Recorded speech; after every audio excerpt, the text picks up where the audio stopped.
মঞ্জুরুল আলম মঞ্জু বাংলাদেশ নারী দলের সাবেক নির্বাচক। তিনি নির্বাচক থাকাকালীন বিভিন্ন অপকর্মের সাথে যুক্ত ছিলেন। মঞ্জু সিনিয়র নারী ক্রিকেটারদের সাথে খারাপ আচরণ করতেন। নারী ক্রিকেটারদের শোল্ডারে ব্যাট টাচ করার মতো অভিযোগ উঠেছে তার বিরুদ্ধে।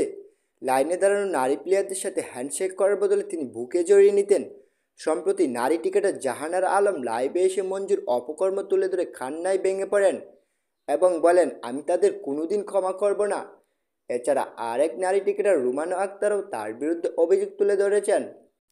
নারী দলের বেশিরভাগ প্লেয়ারই যৌন হয়রানির শিকার হয় বিভিন্ন সময়। দল থেকে বাদ পড়ার ভয়ে মুখ খুলেন না তারা। এমন অভিযোগ 2021 সালেও জানানো হয়েছিল পাপনের বোর্ডকে। কিন্তু তবু মঞ্জুর মতো ব্যক্তিদের শাস্তি পেতে হয় না, তাদের অপরাধ থেকে যায় আড়ালে।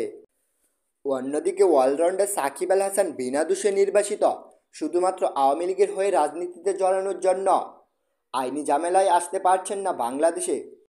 তিনি দলের সেরা প্লেয়ার হওয়া সত্ত্বেও জাতীয় দলের হয়ে খেলতে পারছেন না। তাকে বাংলাদেশ জাতীয় দল থেকে বাদ দেওয়া হয়েছে।